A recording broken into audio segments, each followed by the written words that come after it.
Assalamualaikum warahmatullahi wabarakatuh. Kami dari kelompok 6 akan mempresentasikan tentang menyusun tes tertulis peserta belajar. Yang dimaksud dengan tes tertulis yaitu tes merupakan di mana soal dan jawaban yang diberikan kepada peserta didik dalam bentuk tulisan. Jadi, tes tertulis itu dalam bentuk tulisan. Yang kedua ada langkah-langkah pembuatan dan penyusunan tes tertulis. Yang pertama ada menentukan tujuan tes. Salah satu tahapan yang sangat penting dalam pengembangan tes adalah menentukan tujuan. Secara umum, tes antara lain dikembangkan untuk kepentingan penempatan yang terdiri atas pretes persiapan dan pretes penempatan formatif, diagnostik, dan sumatif. Yang kedua ada penyusunan kisi-kisi soal. Jadi, yang dimaksud dengan kisi-kisi adalah suatu format yang berbentuk matrik yang membuat informasi untuk dijadikan pedoman dalam menulis soal atau merakit soal menjadi sebuah tes. Salah satu bagian tahapan yang sangat penting dan membuat yang penggunaan tes adalah mengembangkan kisi-kisi yang berguna untuk menjamin bahwa soal yang dikembangkan sesuai dengan tujuan yang hendak diukur. Selanjutnya ada kegunaan dan fungsi. Kisi-kisi tes berfungsi sebagai pedoman dalam penulis soal dan perakit tes. Dengan adanya panduan ini, penulis soal dapat menghasilkan soal-soal yang sesuai dengan tujuan tes. Dan perakit tes dapat menyusun perangkat tes dengan mudah.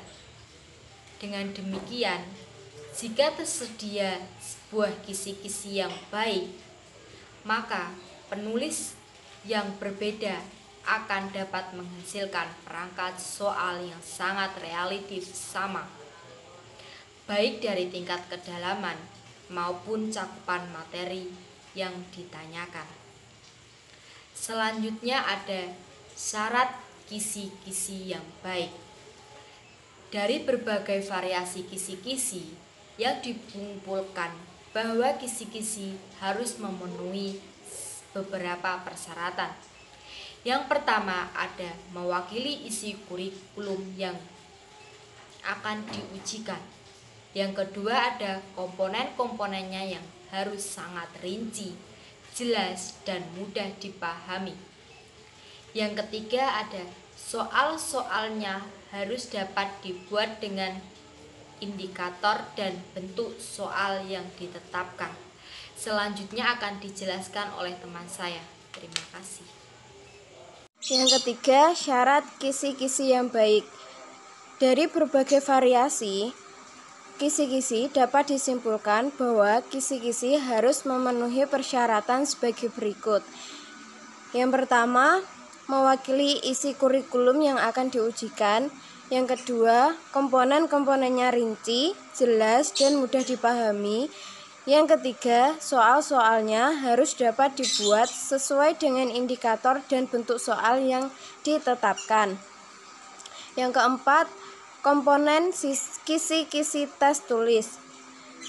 Komponen kisi-kisi tes antara lain jenis sekolah, kelas, ataupun semester, mata pelajaran, kurikulum yang diacu, alokasi waktu, jumlah soal, bentuk soal, standar kompetensi, kompetensi dasar, indikator, bahan kelas, jumlah soal, dan nomor urut soal. Selanjutnya, pemilihan kompetensi dasar dilakukan dengan memperhatikan kriteria sebagai berikut. Yang pertama, kontinuitas. yaitu kompetensi dasar atau indikator lanjutan yang merupakan pendalaman dari satu atau lebih kompetensi dasar atau indikator yang sudah dipelajari sebelumnya. Yang kedua yaitu relevansi. Maksudnya, kompetensi dasar atau indikator terpilih harus merupakan kompetensi dasar atau indikator yang diperlukan untuk mempelajari atau memahami bidang studi lain. Yang ketiga yaitu keterpakaian. Kompetensi dasar dan indikator harus merupakan kompetensi dasar dan indikator yang memiliki nilai terapan tinggi dalam kehidupan sehari-hari. Selanjutnya, yang C, penulisan soal. Penulisan soal merupakan salah satu langkah untuk dapat menghasilkan tes yang baik. Penulisan soal adalah karakteristik yang diuraikan dalam kisi-kisi soal yang digunakan dalam wilayah kelas.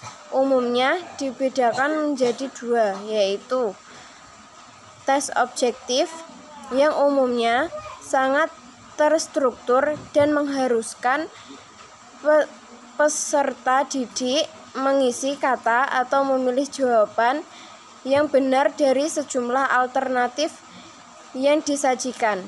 Dua, tes subjektif seperti tes uraian yang umumnya kurang terstruktur dan mengharuskan peserta didik memilih, mengorganisasikan, dan menyajikan jawaban atau pernyataan dengan kalimat sendiri. Selanjutnya E, uji coba soal. Pada prinsipnya adalah upaya untuk mendapatkan informasi empirik mengenai sejauh mana sebuah soal dapat mengukur apa yang hendak diukur. Informasi empirik tersebut pada umumnya menyangkut segala hal yang dapat mempengaruhi validitas soal seperti aspek-aspek keterbacaan soal, tinggi kesukaran soal, pola jawaban, tingkat daya pembeda soal.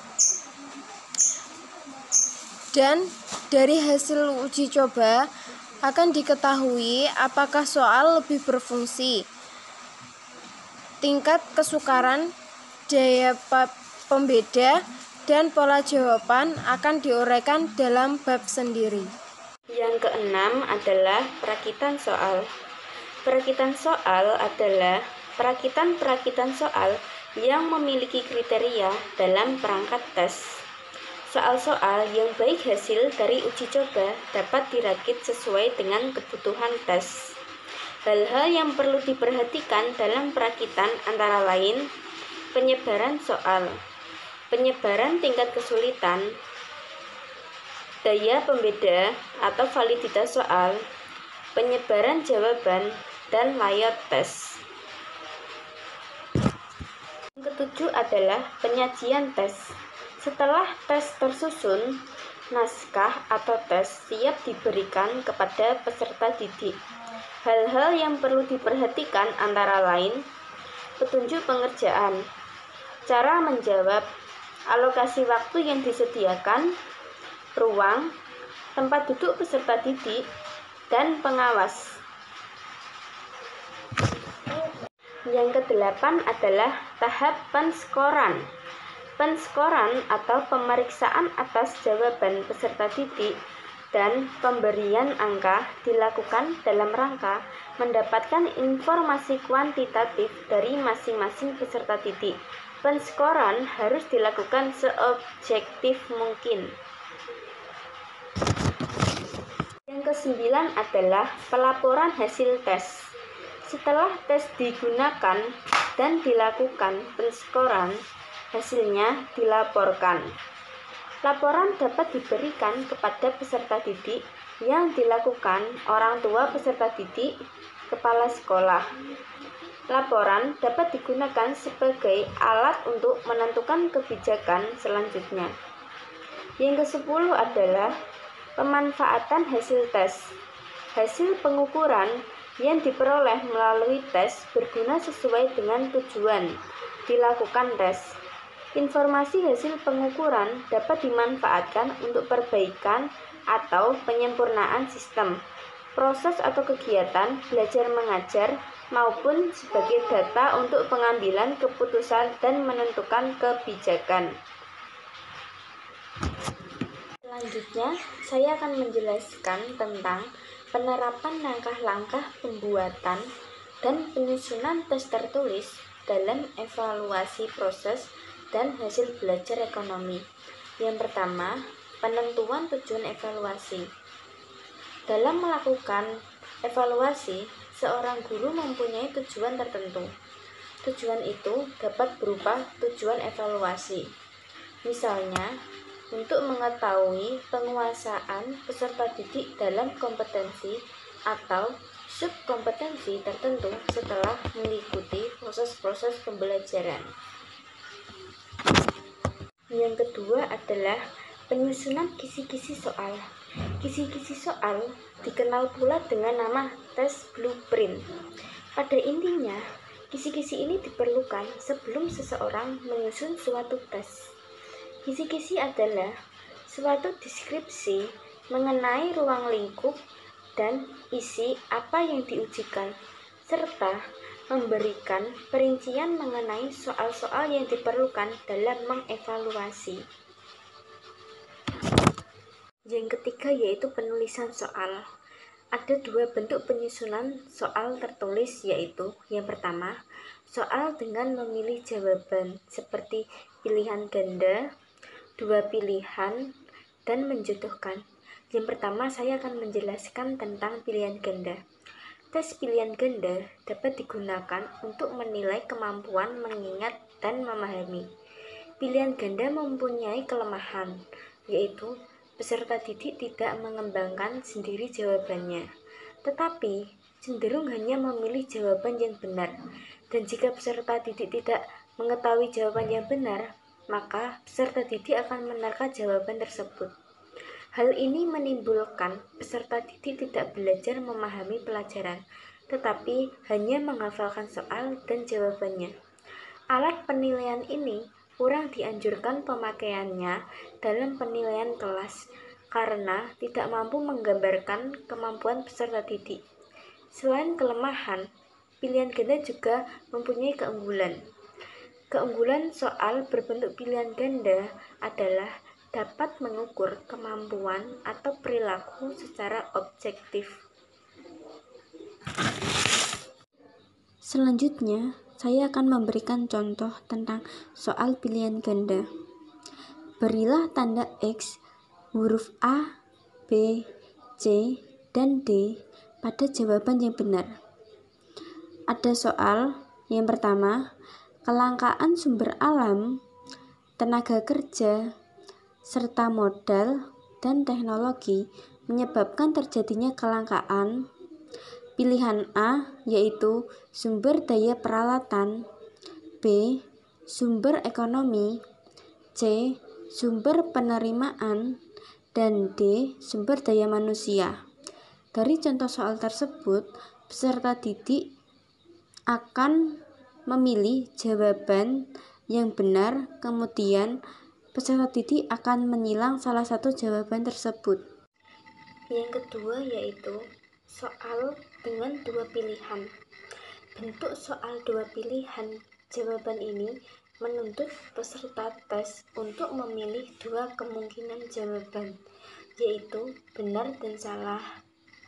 Bentuk benar salah ada dua macam. Dilihat dari segi menjawab soal, yaitu yang pertama, dengan pembetulan, yaitu siswa diminta membetulkan bila ia memilih jawaban yang salah. Yang kedua, tanpa pembetulan, yaitu siswa hanya diminta melingkari huruf B atau benar tanpa memberikan jawaban yang benar. Jadi, peserta didik hanya melingkari jawaban yang benar jika menurut mereka itu benar. Namun, jika menurut mereka salah, mereka akan melingkari jawaban yang salah. Selanjutnya, saya akan memberikan contoh soal dengan dua pilihan. Mana di antara bentuk soal di bawah ini yang tepat? Di situ sudah jelas ada tulisan benar, salah, kemudian soalnya. Perusahaan termasuk pelaku kegiatan ekonomi. Peserta didik harus menjawab menurut peserta didik soal tersebut benar atau salah. Jika soal tersebut benar, maka peserta didik akan melingkari jawaban yang benar. Jika salah, peserta didik akan melingkari jawaban yang salah. Yang ketiga yaitu bentuk soal menjodohkan. Bentuk soal menjodohkan yaitu bentuk soal yang memasangkan kalimat satu dengan kalimat lain yang merupakan jawaban dari kalimat tersebut. Selanjutnya saya akan memberikan contoh bentuk soal menjodohkan. Pasangkan pernyataan di lajur kiri dengan jawaban di sebelah kanan. Jadi, di lajur kiri itu pernyataannya dan di sebelah kanan yaitu jawabannya. Jadi, peserta didik harus menyocokkan antara pernyataan dan jawabannya. Semisal pernyataan pengertian kebutuhan primer itu berada di sebelah kanan nomor urut berapa. Kebutuhan primer adalah kebutuhan yang harus segera dipenuhi karena menyangkut keberlangsungan hidup. Jadi peserta didik akan menjodohkan huruf A dengan nomor 2. Yang kedua yaitu soal dengan mensuplai jawaban seperti isian atau melengkapi jawaban singkat atau pendek dan soal uraian. Yang pertama, A. Bentuk soal melengkapi. Soal melengkapi adalah soal yang menuntut peserta tes untuk memberikan jawaban atau melengkapi tes berupa kata, frase, angka, dan simbol. Selanjutnya, saya akan memberikan contoh tentang soal melengkapi. Contoh soal yang pertama, titik-titik adalah kebutuhan yang meliputi tidur, istirahat, dan olahraga. Di sini, peserta didik disuruh memberi jawaban yang tepat untuk pengertian soal tersebut. Yang kedua adalah bentuk soal uraian. Tes tertulis. Bentuk uraian adalah alat penilaian yang menuntut peserta didik untuk mengingat, memahami, dan mengorganisasikan gagasannya yang sudah dipelajari dengan cara mengemukakan gagasan tersebut dalam bentuk uraian tertulis dengan menggunakan kata-katanya sendiri. Berdasarkan penskorannya, tes uraian dibagi menjadi 2, yaitu soal uraian terikat. Artinya, soal yang menuntut jawaban dengan pengertian atau konsep tertentu.